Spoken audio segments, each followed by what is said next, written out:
बिस्मिल्लाहिर्रहमानिर्रहीम। अस्सलामुअलैकुम to all my viewers. उम्मीद है कि आप सब खैरियत से होंगे। आज हम लोग इस लेक्चर में डिस्कस करने वाले हैं फ़र्स्ट ईयर फ़िज़िक्स को। और फर्स्ट ईयर फ़िज़िक्स में हमारा चैप्टर नंबर 1 है द स्कोप ऑफ फ़िज़िक्स।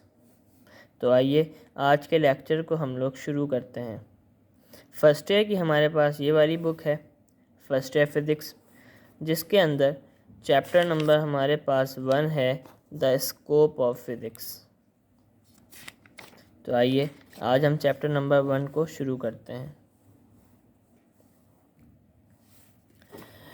जो टॉपिक्स आज हम इस लेक्चर में डिस्कस करने वाले हैं उनमें है number 1 introduction and definition of physics, number 2 brief history of physics, number 3 contribution of Islamic world, number 4 basic SI units, number 5 dimensions and number 6 significant figures. और ये सब टॉपिक्स डिस्कस करने के बाद हमारा चैप्टर नंबर 1 फिज़िक्स का Sindh board का complete हो जाएगा।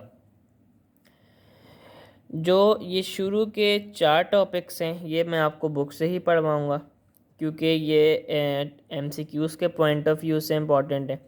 और जो ये टॉपिक नंबर 5 और टॉपिक नंबर 6 है उसको मैं आपको कॉपी में करके बताऊंगा, क्योंकि डायमेंशंस जो है वो हमारे पास प्रूफ करने को आ जाती है पेपर में। और सिग्निफिकेंट फिगर्स जो है वो MCQs के हवाले से बहुत इंपॉर्टेंट है। हर साल 1 या 2 MCQ सिग्निफिकेंट फिगर्स से आते हैं। और बाकी ये जो 1 से लेकर 4 तक टॉपिक्स हैं ये MCQs के पॉइंट ऑफ व्यू से इम्पॉर्टेंट है। तो आइए आज का लेक्चर हम शुरू करते हैं। पहला जो है हमारे पास टॉपिक जो है वो है डेफिनेशन ऑफ फिज़िक्स। शुरू करते हैं। The colours in the rainbow, the dropping of a mango from the branch of tree, the rusting of an iron piece, the growing of plants, the motion of bodies, the formation of the solar system, etc., are all phenomena of nature. Such phenomena led us to the study of science. मतलब क्या है कि बचपन से लेकर आज तक हम लोग अपनी लाइफ में चीज़ें ऑब्ज़र्व कर रहे हैं।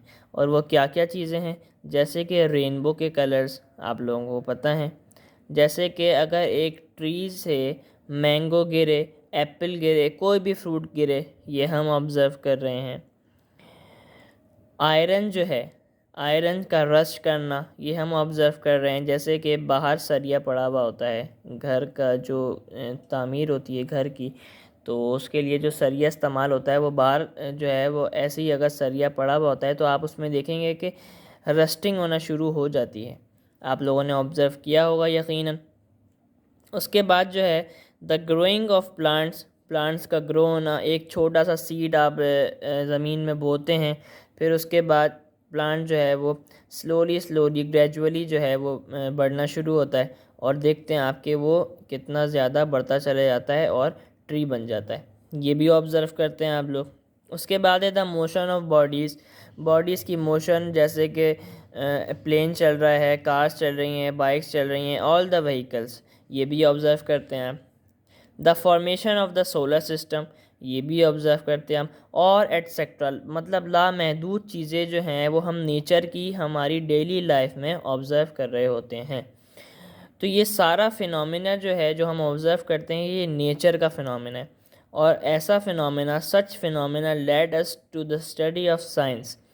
इन सब फिनोमेना की जो स्टडी होती है वो साइंस के अंदर जो है वो रिगार्ड करी जाती है। The subject of science is classified into 2 main branches. अब साइंस को जो है वो 2 मेन ब्रांचेस में क्लासिफाई कर दिया है। Number 1 the physical sciences and number 2 the biological sciences. Physical sciences हमारे पास होती है नॉन लिविंग थिंग्स से रिलेटेड साइंसेस। बायोलॉजिकल साइंसेस हमारे पास होती है लिविंग थिंग्स से रिलेटेड साइंसेस। तो आप लोग सिर्फ इतना याद रखें कि साइंस को जो है वो 2 ब्रांचेस में डिवाइड कर दिया है। नंबर 1 फिज़िकल साइंसेस, मतलब नॉन लिविंग थिंग्स की स्टडी। नंबर 2 बायोलॉजिकल साइंसेस मतलब लिविंग थिंग्स की study. The biological science deal with living things, जैसा कि मैंने आपको बताया, whereas the physical sciences are concern with the properties and behaviour of non living matter, ये भी मैंने आपको बताया। The branch of physical science which deals with the interaction of matter and energy is called physics. अच्छा, अब physics की definition और physics का पूरा इंट्रोडक्शन जो है वो मैंने इससे अपनी प्रीवियस वीडियो में एक्सप्लेन किया हुआ है क्लास 9 की, लेकिन मैं आपको दोबारा से एक्सप्लेन कर देता हूँ।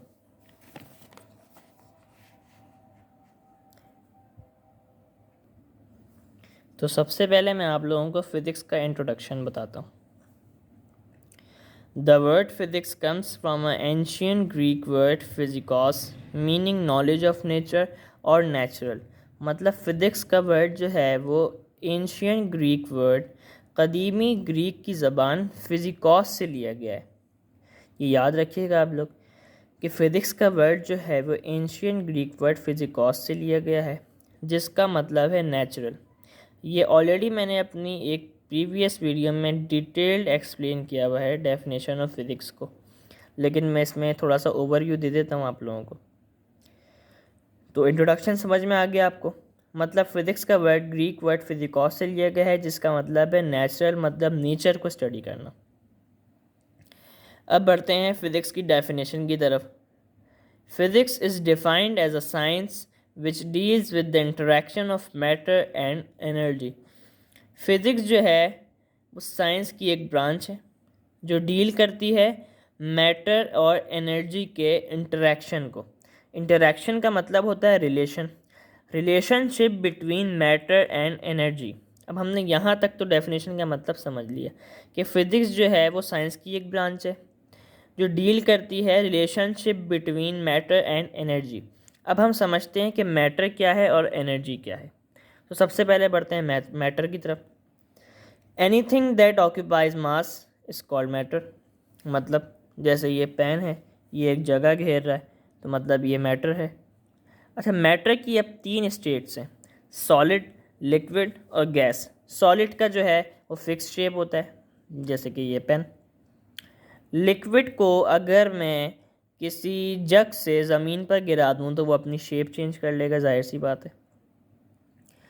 गैस का ना फिक्स शेप होता है और ना फिक्स वॉल्यूम होता है। तो मैटर जो है वो समझ में आ गया होगा आप लोगों को, होप सो। अब बढ़ते हैं एनर्जी की तरफ। सपोज़ करें एक बुलेट है, गन की बुलेट। उसको अगर मैं थ्रो करूं और सामने मेरे एक लड़का खड़ा हुआ है तो वो उसको बआसानी कैच कर लेगा। अगर मैं खाली बुलेट को थ्रो करूं बआसानी कैच कर लेगा। लेकिन अगर वही बुलेट को मैं गन में डालकर लोड कर फायर करूं और फिर मैं चलाऊं तो फिर आप लोगों को पता है कि क्या होगा, वो बुलेट जो है वो चीरती हुई निकल जाएगी। तो क्या हुआ कि एनर्जी जो है वो दोनों टाइम्स डिफरेंट थी।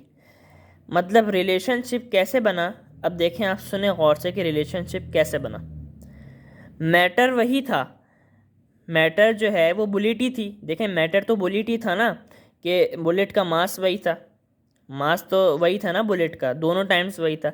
लेकिन एनर्जी जो है वो दोनों टाइम्स डिफरेंट थी। एक मर्तबा जब खाली बुलेट को हमने उछाला तो बआसानी कैच कर लिया, और एक मर्तबा अगर बुलेट को गन में लोड कर फायर करा तो उस वक्त उसकी सिचुएशन अलग थी। मतलब एनर्जी जो है वो जो दोनों टाइम्स डिफरेंट थी, लेकिन मैटर जो है वो वही था जो कि थी बुलेट। तो आप लोगों को होप्स हो कि फ़िज़िक्स की डेफिनेशन बहुत अच्छे से क्लियर हो गई होगी कि फ़िज़िक्स जो है वो साइंस की वो ब्रांच है जो डील करती है relationship between matter and energy. मतलब मैटर और एनर्जी का आपस में किस तरह से रिलेशनशिप है। तो अब हम आगे बढ़ते हैं। यहाँ तक हो गया था, physics is therefore an experimental science which depends upon the objective observations and measurement of natural phenomena. मतलब फिजिक्स जो है वो हम लोग ऑब्जेक्टिव ऑब्जर्वेशंस करते हैं, मतलब जो ऑब्ज़र्व करते हैं हम लोग, फिर उसके बाद जो है हम लोग उसी की बेसिस पर जो है वो कैलकुलेशंस करते हैं और अपनी मेजरमेंट करते हैं। तो यहाँ तक जो है वो हमारा कंप्लीट हो गया। मतलब फ़िज़िक्स जो है वो हम लोग अपनी डेली लाइफ में ऑब्जर्वेशंस करते हैं, उसके बाद जो है वो उसी की बेसिस पे हम मेजरमेंट करते हैं। The history of physics is as old as the history of mankind. मतलब ये फ़िज़िक्स जो है वो मतलब ऐसा नहीं है कि आज से शुरू हुई है, मतलब ये फ़िज़िक्स की हिस्ट्री इतनी पुरानी है जब से इंसान था, जब इंसान था जब भी फ़िज़िक्स थी। Even the caveman was aware of the production of fire by rubbing two stones together।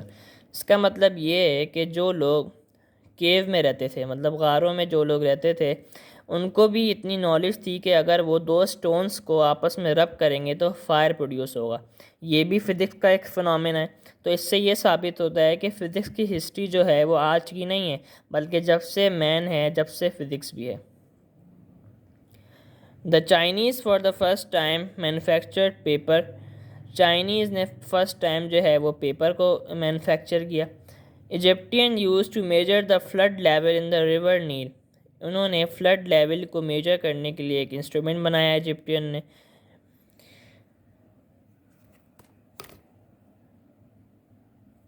इसी तरह से जो है the people of Euphrates and Tigris valleys were aware of calendar. इन लोगों को कैलेंडर के बारे में पता था। And they had the knowledge of geometry, और उनको ज्योमेट्री की नॉलेज थी। The people of Indus valley were the pioneers of decimal system. Decimal system के जो पायनियर्स थे वो थे इंडस वैली के लोग। यहाँ पे लिखा हुआ है the people of Euphrates and Tigris valleys were aware of calendar and they had the knowledge of geometry. The people of Indus valley were the pioneers of decimal system. ये सारी जो थ्योरी है ये एमसीक्यूज़ के पॉइंट ऑफ व्यू से बहुत ज़्यादा important है। नेक्स्ट पेज की तरफ अब हम बढ़ते हैं।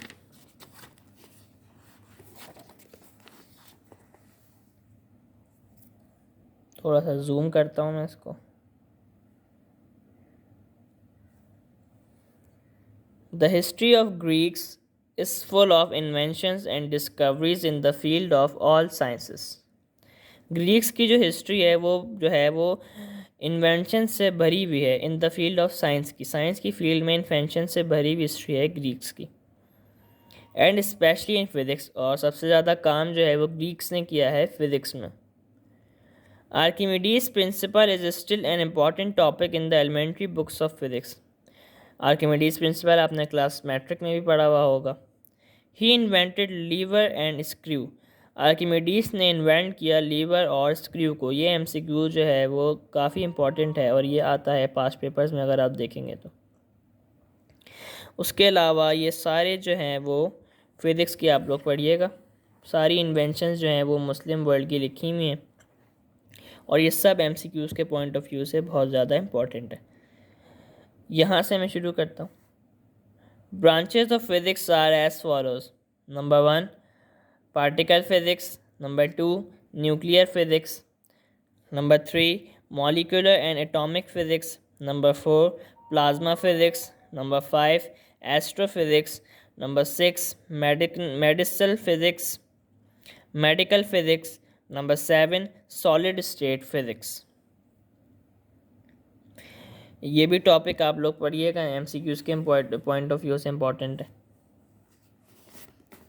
और जो हमारा जो अगला टॉपिक है आज का, ब्रीफ हिस्ट्री ऑफ फिज़िक्स, में मैंने कुछ आप लोगों को पढ़ाया और कुछ जो है वो बुक से एमसीक्यूज़ के पॉइंट ऑफ व्यू से बहुत ज़्यादा इम्पॉर्टेंट है। ये भी आप लोग पढ़िएगा, इसमें से एमसीक्यूज़ के पॉइंट ऑफ व्यू से इम्पॉर्टेंट है ये वाला 1.3।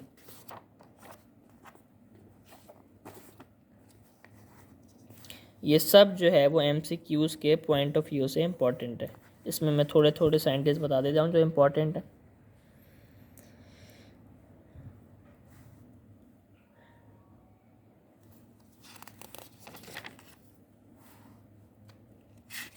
यहाँ से शुरू करते हैं। ये भी सब इम्पॉर्टेंट है। अल-ख्वारिज़मी ने मैथमेटिक्स में बहुत काम किया। अलजबरा में आप लोगों को पता है। He was founder of analytical algebra. जैसा कि मैंने अभी बताया कि अल-ख्वारिज़मी जो है वह फाउंडर ऑफ अलजबरा है। इनकी जो फेमस जो बुक है वो है हिसाबुल जबरुल वल मुकाबला, और इसका नाम जो है वो एमसीक्यूज़ में बहुत ज़्यादा पूछा गया है। इसी तरह से Omar Khayyam is the only man known to be known to me who was both a poet and mathematician. ये भी याद रखिएगा कि उमर ख़याम ऐसे वाहिद थे कि वो शायर भी थे और मैथमेटिशियन भी थे। Ibn al-Haytham was a great physicist of the Islamic world. He wrote many books. His masterpiece work was a book named Kitabul Manazir. Ibn Al Haitham ने बहुत सारी बुक्स लिखी, लेकिन जो उनकी मास्टरपीस थी, मतलब जो सबसे जो मशहूर जो बुक हुई थी, वो उनकी थी किताबुल मनाजिर। मनाजिर का मतलब होता है मतलब देखना। मनाजिर का मतलब होता है देखना। तो इब्न अल हैतम ने एक बुक लिखी थी किताबुल मनाजिर। और भी इनके बारे में आप ये पूरा पैराग्राफ पढ़िएगा, एमसीक्यूज़ के पॉइंट ऑफ व्यू से इंपॉर्टेंट है। Al-Razi was the most prominent and greatest physician. He wrote about 200 original monographs. ये फिगर याद रखने का एमसीक्यूज़ में आ सकता है। Half of which pertain to medicine. Al Razi ने मेडिसन की फील्ड में बेसिकली बहुत काम किया। अल-बैरूनी जो थे वो एस्ट्रोनॉमर थे, मतलब उनकी स्टडी एस्ट्रोनॉमी से रिलेटेड थी। एस्ट्रोनॉमी क्या होती है? मतलब एस्ट्रोनॉमिकल ऑब्जेक्ट्स की स्टडी करना। मतलब जो सन, स्टार, मून वगैरह हैं वो हमारे पास आते हैं, एस्ट्रोनॉमिकल ऑब्जेक्ट्स कहलाते हैं वो लोग। और हिज फेमस बुक, अल-बैरूनी की फेमस बुक जो है वो किताबुल कानून अल मसूदी जो है उनकी फेमस बुक है, और इसका भी नाम एमसीक्यूज़ में पूछा गया है। ये भी पूरा पैराग्राफ आप लोग पढ़िएगा, एमसीक्यूज़ के पॉइंट ऑफ व्यू से बहुत ज़्यादा इम्पॉर्टेंट है। ये तीन जो है टॉपिक हमने जो है अभी तक कवर कर लिए हैं। इनमें से मैंने आपको introduction and definition of physics बताया, ब्रीफ हिस्ट्री ऑफ फिज़िक्स बताई, और कुछ जो है वो पढ़ने के लिए दिए एमसीक्यूज़ पॉइंट ऑफ व्यू से बुक से। कंट्रीब्यूशन ऑफ इस्लामिक वर्ल्ड बताया मैंने आपको, अल-राज़ी, अल-बैरूनी, इब्न सीना, इब्न अल-हैथम, और उनकी सारी जो है वो चीज़ें आप लोगों को याद रखनी है क्योंकि वो एमसीक्यूज़ पॉइंट ऑफ व्यू से इंपॉर्टेंट है। अब हम बढ़ते हैं टॉपिक नंबर 4 की तरफ, जो है बेसिक एसआई यूनिट्स। ये भी बुक्स है, ये भी एमसीक्यूज़ के पॉइंट ऑफ व्यू से पूछा जा सकता है।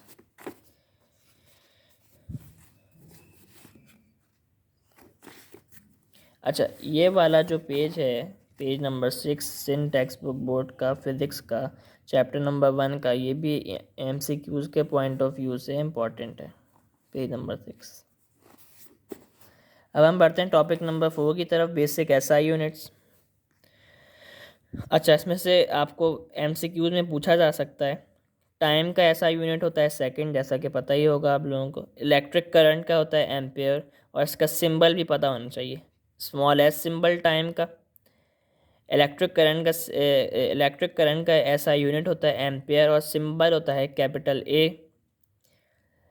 थर्मोडायनेमिक टेम्परेचर का यूनिट होता है केल्विन, और इसका सिंबल होता है कैपिटल के।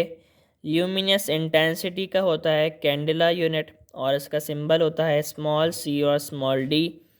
अमाउंट ऑफ सब्सटेंस का होता है मोल, और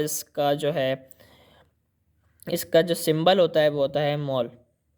और ये सब चीज़ें एमसीक्यू के पॉइंट ऑफ व्यू से इंपॉर्टेंट है, जो ये पैराग्राफ लिखे हैं। अब हम बढ़ते हैं अपने टॉपिक नंबर 5 की तरफ, जो है dimension.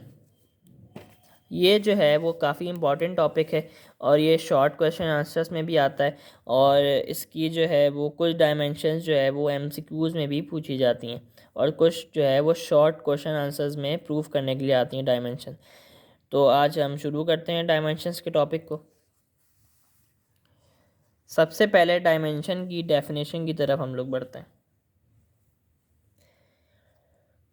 The word dimension has special meaning in physics.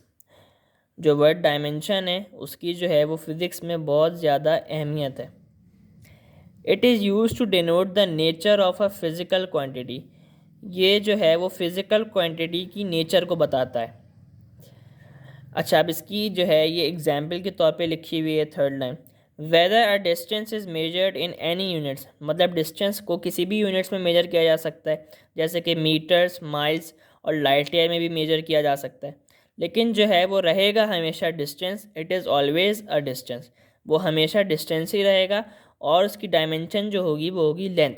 भाई देखें, डिस्टेंस जो है वो लेंथ है ना, अगर ये डिस्टेंस है तो डिस्टेंस तो लेंथ है, तो डिस्टेंस जो है वो हमेशा रहेगा डिस्टेंस, और उसकी डायमेंशन जो होगी वो होगी लेंथ।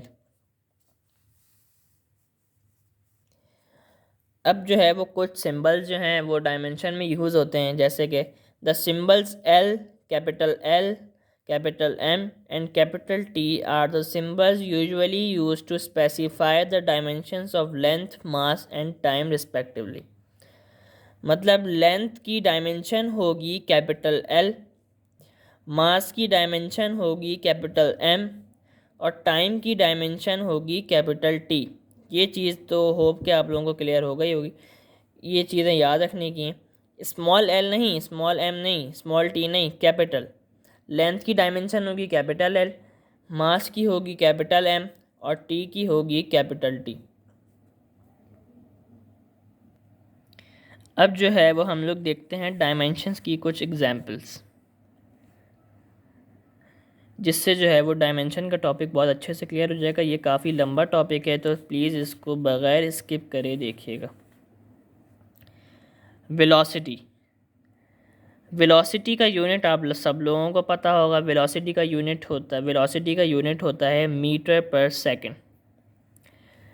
अच्छा, अब अगर इसकी डायमेंशन निकालने को कहें वेलोसिटी की, तो मीटर जो है वो लेंथ है, पता है आप लोगों को। मीटर जो है वो लेंथ ही है ना भाई। देखिए मीटर जो है वो लेंथ है। सबसे पहले अगर आपसे बोला जाए कि वेलोसिटी की डायमेंशन निकालें, तो सबसे पहले आप लिखेंगे वेलोसिटी का यूनिट, जो कि है मीटर पर सेकंड। उसके बाद जो है आप जो है वो देखेंगे कि मीटर जो है वो लेंथ है, आप लोगों को पता है। और लेंथ की डायमेंशन क्या होती है, एल, कैपिटल एल, वो आपने लिख दिया एल। उसके बाद आप डालेंगे स्लैश, स्लैश डाला। उसके बाद सेकंड क्या है, सेकंड टाइम है ना भाई।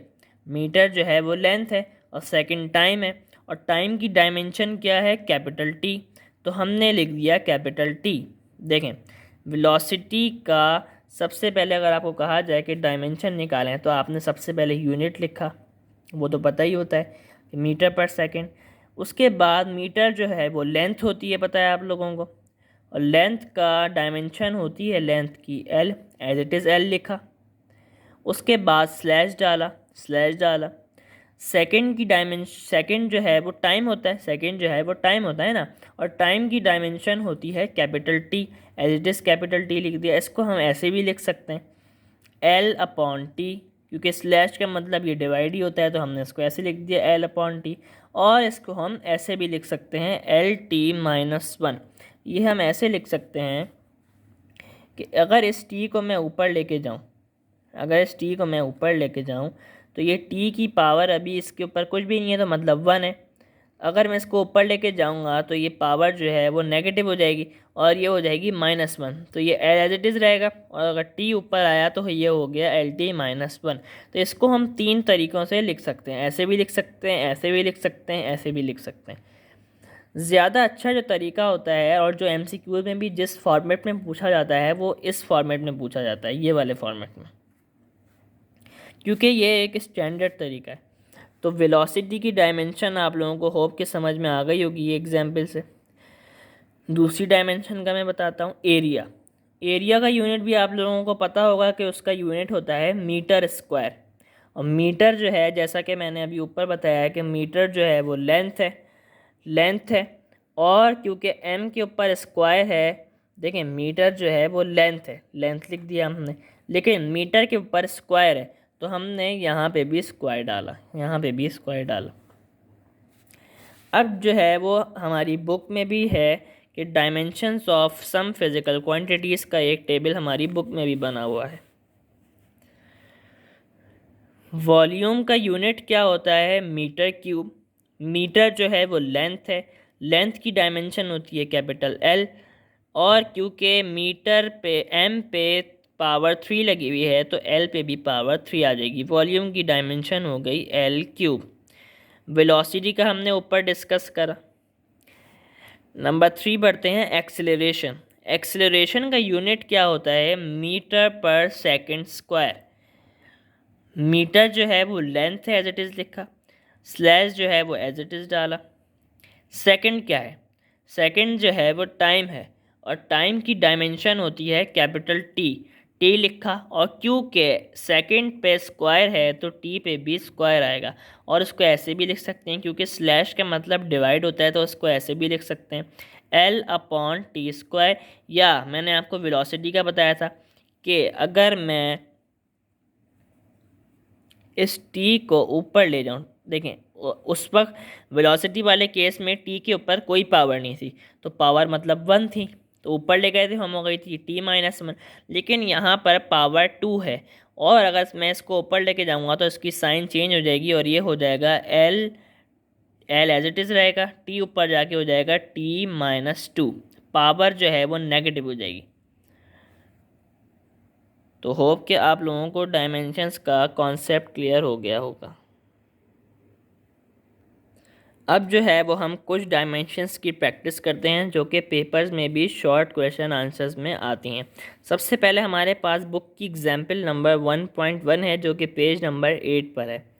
और ये क्या है example, s is equals to, क्या आप प्रूव करें, prove that s is equals to V I T plus half A T square is dimensionally correct. मतलब कि आप प्रूफ करें कि s is equals to V I T plus half A T square जो है वो dimensionally correct है। तो सबसे पहले हम कैसे शुरू करेंगे अपना आंसर, सबसे पहले आप वही इक्वेशन जो है वो दोबारा लिख देंगे। उसके बाद एल एच एस मतलब लेफ़्ट हैंड साइड पे हमारे पास है एस। अच्छा, एस जो है वो किसका सिंबल होता है, एस सिंबल होता है डिस्टेंस का। और डिस्टेंस अभी मैंने आपको पहले बताया कि अगर आपने बगैर स्किप करे वीडियो देखी होगी, एस जो है वो सिंबल होता है डिस्टेंस का। और डिस्टेंस क्या है, ये डिस्टेंस है, तो डिस्टेंस हमारे पास होता है लेंथ। और लेंथ की डायमेंशन क्या होती है, एल। क्योंकि डिस्टेंस हमारे पास लेंथ है और लेंथ की डायमेंशन होती है कैपिटल एल, तो हमने लिख दिया। अब हम आते हैं आर एच एस की तरफ, राइट हैंड साइड की तरफ। वी आई क्या है, मतलब इनिशियल वेलोसिटी। यहाँ पे मैंने ये डायरेक्ट लिखा हुआ है, लेकिन मैं आपको बताता हूँ कि ये बना कैसे। वी आई क्या है, इनिशियल वेलोसिटी, और वेलोसिटी का यूनिट क्या होता है, मीटर पर सेकेंड। मीटर की डायमेंशन क्या होती है, मीटर क्या होता है, लेंथ होता है, और लेंथ की डायमेंशन होती है एल। सेकंड क्या होता है, वो टाइम होता है, और टाइम की डायमेंशन होती है कैपिटल टी, टी लिख दिया। तो ये हमारे पास आ गई एल अपॉन टी, और अगर मैं इसको ऊपर लेके जाऊँ तो हो जाएगी एल t-1। तो ऐसे हमारे पास वी आई की डायमेंशन, ये मैंने डायरेक्ट लिखी हुई है, ये ऐसे बनी, समझने के लिए मैंने यहाँ लिख दिया। लेकिन मैं ये रेफ़र करूँगा आप लोगों को कि जब भी आप किसी चीज़ को प्रूव कर रहे हो तो आप जो है वो ये वाला फॉर्मेट यूज़ किया करें, एल अपॉन टी वाला। उससे कैंसिलेशन में आसानी होती है, अभी आगे जाके मैं बता दूंगा। और अगर कभी किसी मतलब अगर ऐसी किसी की डायमेंशन पूछी जाए, जैसे एनर्जी की डायमेंशन पूछी जाए, तो आप पूरी सॉल्व कर लें और फिर इसको ऐसे फॉर्मेट में, इस फॉर्मेट में लिख दें। तो आप प्रूफ के सवाल में ये फॉर्मेट को यूज़ करें, आप इसको भी यूज़ कर सकते हैं, लेकिन ये वाले फॉर्मेट को यूज़ करने से थोड़ा आसानी हो जाती है। अच्छा, वी आई की हमने जो है वो डायमेंशन लिख दी यहाँ पे निकाल के, यहाँ से टी की डायमेंशन क्या होती है, कैपिटल टी लिख दिया। थोड़ा सा कैमरा फोकस करता हूँ। टी की डायमेंशन क्या होती है, कैपिटल टी, यहाँ पे लिख दिया। ए, अच्छा 1/2 को मैं यहाँ से, अभी 1/2 को हम रहने देते हैं, अभी मैं आपको आगे इसका बताता हूँ। टी के बाद क्या आया हमारे पास, अभी सिर्फ हम जो है वो इसकी डायमेंशंस लिख रहे हैं, फिर बाद में इन वैल्यूज़ को पुट करेंगे इक्वेशन में। तो टी तक हमने कर लिया था। अब हमारे पास है ए, एक्सेलरेशन की डायमेंशन मैंने यहाँ डायरेक्ट लिखी हुई है, एल अपॉन टी स्क्वायर या LT-2।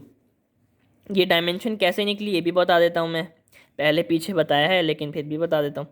एक्सेलरेशन का यूनिट होता है मीटर पर सेकंड स्क्वायर। मीटर क्या होता है, वो लेंथ होता है, मीटर जो है वो लेंथ होता है, और लेंथ की डायमेंशन होती है कैपिटल एल। और सेकंड जो है वो टाइम होता है, और टाइम की डायमेंशन होती है कैपिटल टी। क्योंकि एस पे स्क्वायर है, मतलब सेकंड पे स्क्वायर है, तो टी पे भी स्क्वायर आएगा, ये हो जाएगा एल अपॉन टी स्क्वायर। और अगर मैं टी को ऊपर शिफ्ट करूँ तो ये हो जाएगा LT-2। ये देखें यहाँ पे ऐसे डायमेंशन निकली है, मैंने आपको बता दिया। उसके बाद ए का हो गया, ए का हो गया। अब है टी स्क्वायर। टी स्क्वायर जो है उसकी डायमेंशन होती है, टी की डायमेंशन होती है कैपिटल टी, और टी पे भी स्क्वायर है तो इस पे कैपिटल टी पे भी स्क्वायर आएगा। अच्छा, डायमेंशन में एक बात जो है वो ज़रूर याद रखें हम लोग, और वो क्या बात है, वो ये है कि डायमेंशन में कोई भी डायमेंशन का सवाल आए तो कांस्टेंट जो होते हैं, कांस्टेंट मतलब 2, 3, 6, 1/2, 3/2, 4/6, 7/8 एक्सेट्रा, जितने भी कांस्टेंट होते हैं ये निगलेक्ट हो जाते हैं, मतलब इनको हम लोग हटा देते हैं, ये हम लोग हटा देते हैं। तो मैं यहाँ पे 1/2 को डायरेक्टली भी हटा सकता हूँ, लेकिन मैं अभी जिस मेथड से आपको करा रहा हूँ तो ये वाला मेथड आप देखें, लेकिन आप अगर इसको समझ जाएंगे जिस मेथड से मैं करा रहा हूँ तो आप यहीं पे 1/2 को निगलेक्ट कर सकते हैं।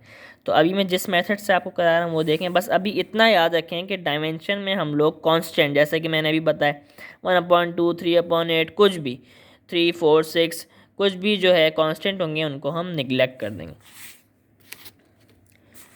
तो हमने जो है वो LHS लेफ्ट हैंड साइड की डायमेंशन लिख ली, और RHS हमने जो है वो LHS लेफ्ट हैंड साइड की डायमेंशन लिख ली, और RHS राइट हैंड साइड की डायमेंशन लिख ली। हमने राइट हैंड साइड की डायमेंशन लिख ली और लेफ्ट हैंड साइड की लिख ली। अब हम इन सारी वैल्यूज़ को हमारी ये वाली इक्वेशन में पुट करते हैं। सबसे पहले S की जगह मैंने L लिख दिया, क्योंकि मैंने निकाली थी, ये L लिख दिया। उसके बाद इज इक्वल्स टू का साइन डाला। उसके बाद राइट हैंड साइड पे वी आई की डायमेंशन मैंने निकाली थी, और मैंने आपको बताया कि हम प्रूफ वाले सवाल में ये वाला फॉर्मेट यूज़ करें। है ये भी सही, इससे भी कर सकते हैं, लेकिन इससे ज़्यादा आसानी है। तो इसकी डायमेंशन मैंने निकाली थी, वो मैंने लिख दिया L/T एज इट इज़। उसके बाद वी आई के बाद है टी, क्योंकि कोई भी साइन नहीं है तो मतलब मल्टीप्लाई का साइन है, मल्टीप्लाई लिखा। टी के डायमेंशन मैंने निकाली थी, कैपिटल टी, वो लिख दिया। प्लस का साइन डाला, 1/2 को एज इट इज़ लिखा। अभी इसको नहीं छेड़ा, हालांकि निगलेक्ट कर सकते हैं, लेकिन अभी मैं आपको जिस तरीके से करा रहा हूँ, अगर आप लोगों को वो तरीका समझ में आ गया तो फिर आप लोग यहाँ पे भी डायरेक्टली निगलेक्ट कर सकते हैं। तो अभी जिस तरीके से मैं करा रहा हूँ वो तरीका आप लोग देखें। एज इट इज़ लिख दिया 1/2। उसके बाद कोई भी साइन नहीं है तो मीन्स मल्टीप्लाई की साइन है, एज इट इज़ लिख दिया। उसके बाद है ए, मतलब एक्सेलरेशन, उसकी डायमेंशन निकाली थी L/T², वो एज इट इज़ लिख दिया। उसके बाद मल्टीप्लाई का साइन है, कोई भी साइन नहीं है तो मतलब मल्टीप्लाई का साइन है, और उसके बाद है T², और उसकी डायमेंशन भी हमने निकाली थी T² कैपिटल, और वो भी हमने एज इट इज़ लिख दिया। सिर्फ मैंने जो डायमेंशन सबकी निकाली थी, एस की डायमेंशन निकाली थी, VI की निकाली थी, T की निकाली थी, A की निकाली थी, T² की निकाली थी, उन सब की जो मैंने डायमेंशंस निकाली थी उनको मैंने एज इट इज़ पुट कर दिया। अब हम आगे इसको सिंप्लीफाई करते हैं। ये L मैंने एज इट इज़ लिख दिया, ये वाला L लेफ्ट हैंड साइड वाला एज इट इज़ लिख दिया। अच्छा, अब ये देखें, ये तो आप लोगों को कॉन्सेप्ट पता होगा, ये T से ये T हो जाता है कैंसिल, तो ये L बच गया, वो एज इट इज़ लिख दिया। उसके बाद है प्लस का साइन, प्लस का साइन एज इट इज़ डाल दिया, सही है। उसके बाद ये T² से ये T² हो जाएगा कैंसिल, ये भी कॉन्सेप्ट आप लोगों को पता होगा।